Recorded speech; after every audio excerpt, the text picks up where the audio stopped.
क्रॉनिंग Penning model. क्रॉनिंग Penning model से पहले हम देख लेते हैं कि हमारे पास क्या था। क्रॉनिंग पेनिंग मॉडल से पहले जो है फ्री इलेक्ट्रॉन मॉडल था, जिसके अकॉर्डिंग हमारे पास पोटेंशियल जो होता था वो क्या होता था, इनसाइड मेटल जो क्रिस्टल सॉलिड होता था उसमें कांस्टेंट होता था। फिर हमने डिस्कस किया कि हमारे पास नियरली फ्री इलेक्ट्रॉन मॉडल आया, जिसमें कहा गया कि पोटेंशियल जो है वो वेरी करेगा क्रिस्टल लेटिस में। तो वो हम देख लेते हैं थोड़ा किस तरह वेरी करता है। लेट्स सपोज हमारे पास हम ये ड्रॉ करते हैं, ये हमारे पास आयंस हैं पॉजिटिव फॉर्म में। अगर मैं इनको ड्रॉ करूं तो ये मेरे पास क्या है, आयंस। सारे एक जैसे हैं, अभी मुझसे सही बन नहीं रहे।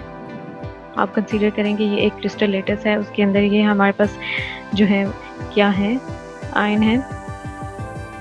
यूं हमारे पास ये एटम्स आयंस पड़े हुए हैं, ठीक है, पॉजिटिव आयंस। और यहाँ पे आप देखेंगे according to nearly free electron model हमारे पास आयन पोजीशन पे पोटेंशियल क्या होगा, डिक्रीज होगा। और दो आयंस के बीच हमारे पास पोटेंशियल जो होगा वो क्या होगा, इंक्रीज होगा। ठीक है, इस तरह होगा यहाँ पे। और फिर अगेन हमारे पास यहाँ पे कम फॉर्म में है और दोनों आयन के बीच फिर इंक्रीज है। ठीक है, तो वो इस तरह वेरी कर रहा है। यानी अगर मैं इनका देखूंगी तो वो कैसे वेरी करेगा, या इन दो पॉइंट्स का देखूंगी, यहाँ से आप देखेंगे कि इस तरह वेरी कर रहा होगा, फिर इस तरह वेरी कर रहा होगा। तो पोटेंशियल जो है दो आयन के बीच, यानी इस आयन और इस आयन के बीच ये वाला जो पोर्शन है, यहाँ पे पोटेंशियल इंक्रीज होगा। आयन वाली पोजीशन पे पोटेंशियल जो है वो डिक्रीज हो जाएगा, कम वैल्यू होगी उसकी।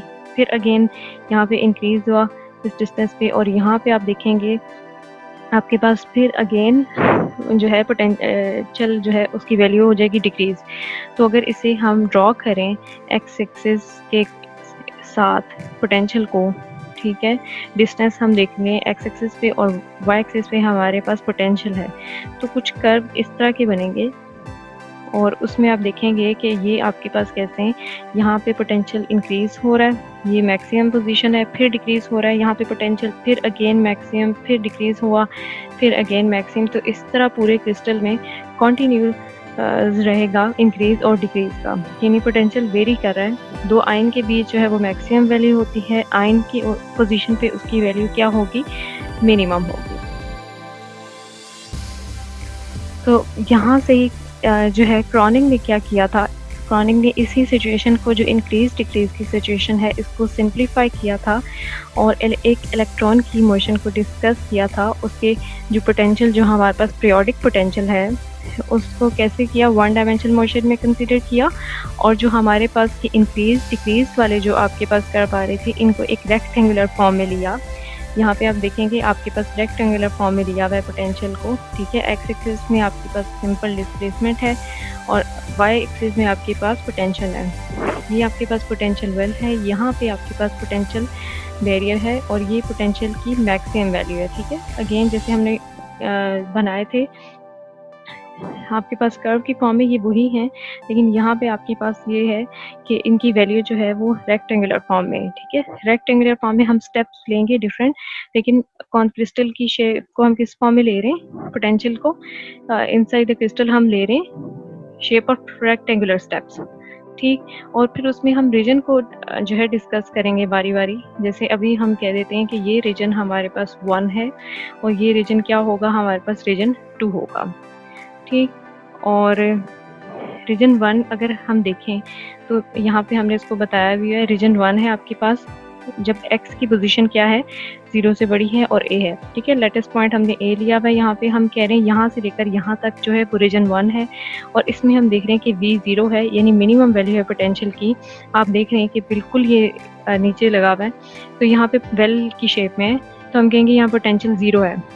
ठीक है, और at the bottom of a well for this the electron is assumed to be in the vicinity of nucleus and the potential energy is taken as 0। आप ये वही पोजीशन कंसीडर कर सकते हैं जब मैं आपको बताया था कि ये आप एक आयन की पोजीशन पे होते हैं तो आपके पास पोटेंशियल की वैल्यू बिल्कुल डिक्रीज फॉर्म में होती है।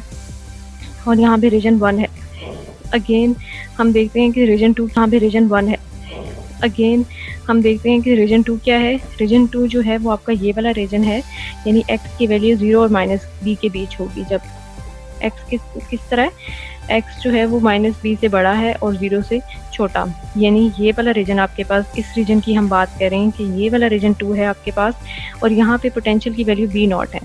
यहाँ पे आप देख रहे हैं कि आपके पास बैरियर है, पोटेंशियल बैरियर, और यहाँ इसकी मैक्सिमम वैल्यू है, तो हम इसे कहेंगे कि ये V0 है।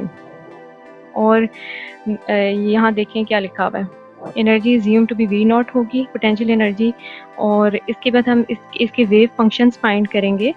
एनर्जी की इक्वेशन जो होती थी हमारे पास श्रोडिंगर वेव इक्वेशन, वो हम लिखेंगे कैसे होगी, उसको सॉल्व करेंगे, और दोनों रीजन के लिए हम देखेंगे कि क्या है हमारे पास।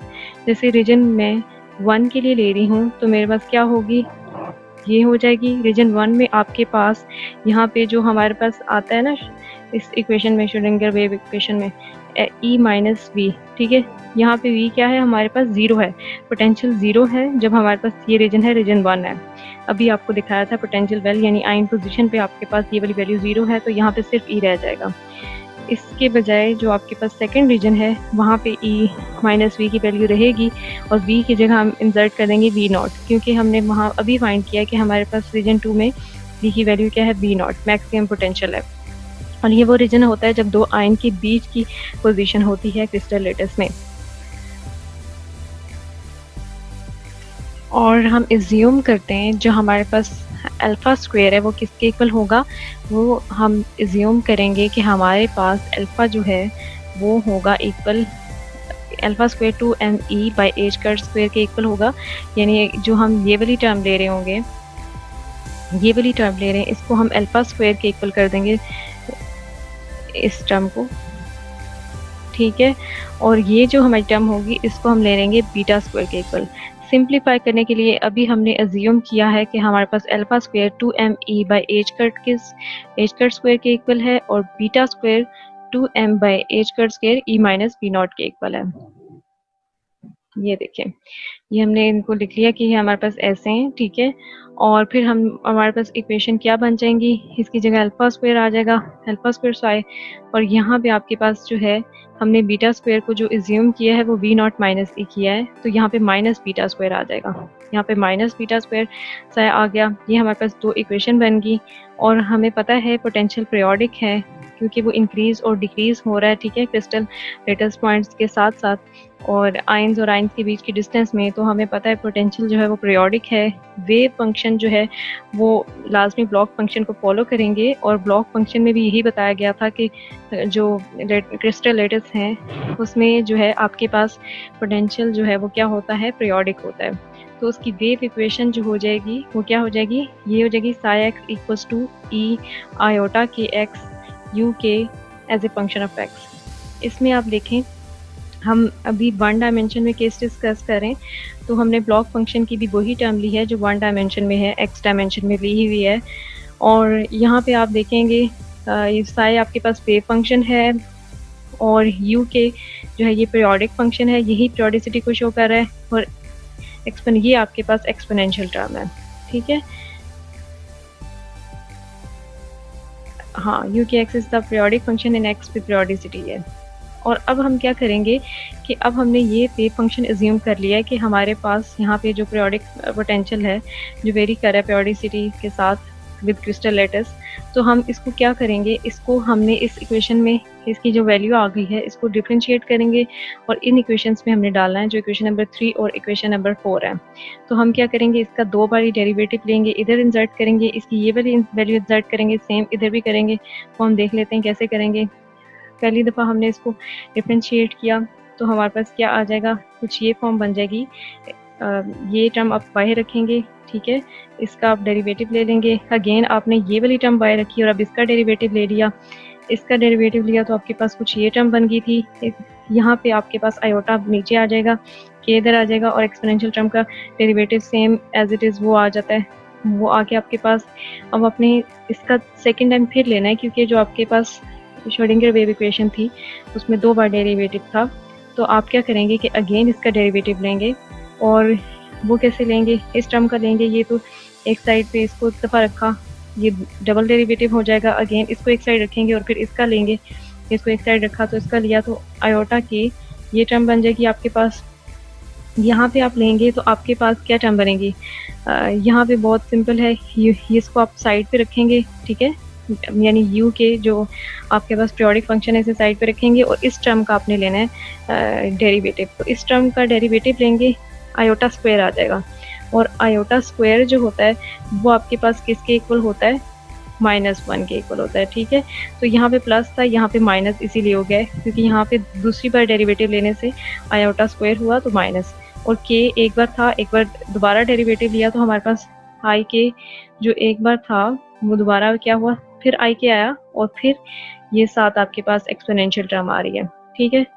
तो आयोटा स्क्वायर तो आपके पास -1 दे देगा, बाकी के स्क्वायर हो जाएगा, और ये एक्सपोनेंशियल टर्म आपके पास यही बन जाएगी। फिर इसका भी जाहिर है हमें इसका भी 2 बार डेरिवेटिव लेना था, एक दफ़ा इस टर्म का और एक दफ़ा इस टर्म का। तो इसका तो हम ले चुके हैं, अब इसको कांस्टेंट रखेंगे और इसका लेंगे तो वो du/dx आ जाएगा, और बाकी सारी टर्म वैसी की वैसी। तो मज़ीद इसको थोड़ा सा सिंप्लीफाई करेंगे, हमारे पास क्या हो जाएगा, इसको मज़ीद सिंप्लीफाई भी करेंगे, और साथ ही हमने अब क्या करना है, ये जो इक्वेशन नंबर 6 है इसको इंसर्ट कर देना है हमने इक्वेशन नंबर 3 में, यानी कि इस इक्वेशन में हम डाल देंगे ये वाली वैल्यू और ये इधर।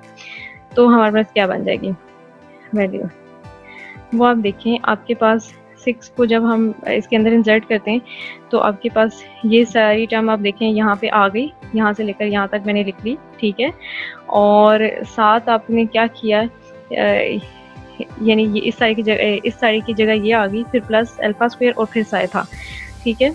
तो यहाँ पे आपके पास प्लस अल्फा स्क्वायर और साई की वैल्यू ये जो है एक्सपोनेंशियल फंक्शन और पीरियोडिक फंक्शन जो है, पीरियोडिक पोटेंशियल फंक्शन जो है वो ये आ गया आपके पास, ठीक है। तो इक्वल्स टू 0 हो जाएगा। अब हम इसको थोड़ा मज़ीद सिंप्लीफाई करेंगे कि हम अपना जो पहली टर्म है इसके साथ हम 1 लाना चाहते हैं, तो हमने ये टर्म जो है डिवाइड कर देनी है। इसको ख़त्म करने के लिए हमें एज ए होल सब के नीचे डिवाइड करना पड़ेगा, सब के नीचे डिवाइड करके हम इसे दूसरी साइड इक्वेशन ले जाएंगे जो 0 से मल्टीप्लाई होगी और अगेन उसे 0 बना देगी। तो ये नीचे डिवाइड करना है हमने, ठीक है, exponential iota k x term से। तो हमारे पास क्या हुआ, ये वाली टर्म जो है ये कट गई, सिर्फ आयोटा के रह गया, यहाँ पे भी कट गई, माइनस के से यू रह गया, यहाँ पे भी ये वाली टर्म खत्म हो गई, यहाँ पे भी ये वाली टर्म खत्म हो गई, और एक सिंप्लीफाइड फॉर्म हमारे पास आ गई है। यहाँ पे आप देखेंगे कुछ टर्म एक जैसी हैं जिनमें से कॉमन ले सकते हैं हम, तो वो हम ले लेते हैं। d²u/dx² ये हो जाएगा आपके पास, du/dx। अब आप क्या करेंगे, ये दोनों ऐड हो सकती हैं टर्म, क्योंकि सेम टर्म है, तो ये 2 आयोटा के du/dx हो जाएगा, और यहाँ पे हम क्या करेंगे, प्लस अल्फा स्क्वायर माइनस के स्क्वायर, और u जो पीरियोडिक फंक्शन है, पीरियोडिक पोटेंशियल फंक्शन, ये बाहर आ जाएगा, और ये आपके पास इक्वल्स टू 0, आपके पास इक्वेशन नंबर 7 बन जाएगी, ठीक। फिर सेम आपने इक्वेशन नंबर 6 जो आपकी दूसरी इक्वेशन थी दूसरे रीजन के लिए, ये वाले इसके लिए इंसर्ट करेंगे। तो आपने क्या करना है कि d² साई बाय x² की जगह आप इंसर्ट करेंगे, माइनस बीच में आएगा, फिर बीटा स्क्वायर और साई आ जाएगा, तो वो आपके पास इक्वेशन बन जाएगी। देखते हैं हमारे पास क्या इक्वेशन नंबर 4 बनेगी, वो ये बन जाएगी आप, ठीक है। यानी उसके अंदर आप इंसर्ट करेंगे, स्टेप्स आप खुद खोल के कर लीजिएगा, तो ये इक्वेशन बन जाएगी। यहाँ से 7 और 8 आपके पास इक्वेशन आ गई हैं। यहाँ पे आपको क्या बता रहे हैं, फिर u1 and u2 represent the values of uk as a function of x in the interval, यानी ये इन दोनों के बीच के इंटरवल की वैल्यू हैं, ठीक है। ये दोनों रीजन की इक्वेशंस आई हैं, और इन जनरल इनके सोल्यूशंस जो होंगे ना वो कैसे होंगे, u1 और u2 इन दोनों इक्वेशंस के हमारे पास सोल्यूशन होंगे, इन्हीं दोनों इक्वेशन के जनरल सोल्यूशन। तो उनका कुछ एक्सप्रेशन इस तरह से होगा, यानी जो हमारे पास रीजन 1 का होगा उसकी एक्सप्रेशन ये बनेगा, u2 का जो रीजन 2 होगा उसका जो होगा सोल्यूशन वो ये होगा u2, और इनके कांस्टेंट डिफरेंट हैं इनकी इक्वेशन के अकॉर्डिंगली। जैसे आप पहली इक्वेशन में देख रहे हैं कि सिर्फ अल्फा था, तो यहाँ पे आयोटा अल्फा माइनस के होगा, और अल्फा प्लस के साथ होगा सिंपल, यहाँ पे बीटा माइनस आयोटा के और बीटा प्लस आयोटा के बन रहा होगा, ठीक है। लेकिन एक दफ़ा प्लस और एक दफ़ा माइनस, ऊपर भी एक दफ़ा प्लस और एक दफ़ा माइनस, ये आपके पास दोनों रीजन की जो है जनरल सोल्यूशन बन गए, ये आप निकाल सकते हैं सोल्यूशन इनके। तो इनकी जनरल एक्सप्रेशन हमारे पास कुछ ऐसे होंगे, और कांस्टेंट्स जो होंगे आपके पास ABCD कांस्टेंट हैं जो आपने फाइंड करने हैं। ABCD कांस्टेंट डिटरमिन इनका फाइंड करके आप फाइंड कर सकते हैं, लेकिन उसके लिए आपको बाउंड्री कंडीशंस लगानी पड़ेंगी। और बाउंड्री कंडीशन आपके पास क्या होंगी? बाउंड्री कंडीशन कुछ इस तरह है आपके पास, ये उसकी बाउंड्री कंडीशंस हैं। तो यहाँ से ही आगे हम देखते हैं, देखें u1 एज ए आप करेंगे एज ए फंक्शन ऑफ 0, यानी 0 पे किसके इक्वल होना चाहिए? u2 0 के इक्वल होना चाहिए, ठीक है। और सिंपल आप इनका डेरिवेटिव लेंगे, x इक्वल्स टू 0 पे du2 बाई dx भी x इक्वल्स टू 0 पे इक्वल होना चाहिए, ये इसकी पहली कंडीशन है। सेम अगर आप u1 a पोजीशन पे और u2 माइनस b पोजीशन पे, और इसी तरह डेरिवेटिव में एक्स ए और एक्स माइनस बी, यानी ये एक जो है वो इक्वल होने चाहिए। तो ये कॉन्टीन्यू इक्वेशन शो करता है कि आपके पास दोनों कॉन्टीन्यूज हैं, यानी कि आप क्या करें, ए पोजीशन पे और माइनस बी पे ले रहे हैं कि ये कॉन्टीन्यूज हैं, ठीक है। और ये देखें आपके पास जो बाउंड्री कंडीशंस अभी हमने बताई हैं, ये आपके पास, इनको आप सॉल्व करेंगे तो आपके पास जो है आ जाएगा सोल्यूशन आ जाएगा, यानी कि हमारे पास ए बी सी डी जो हमने जनरल सोल्यूशन निकाले हैं उनमें से ए बी सी डी की वैल्यू हम फाइंड कर सकते हैं इन बाउंड्री कंडीशंस को लगा के, ठीक है। Question number 11 correspond to the requirements that wave function psi and its derivative and hence u and du by dx must be continuous। अगर वो continuous हैं तो उनके लिए ये बाउंड्री कंडीशन होंगी, ठीक है, और ये इसको फुलफिल करेंगी। Where is the condition 12 correspond to the requirement of periodicity।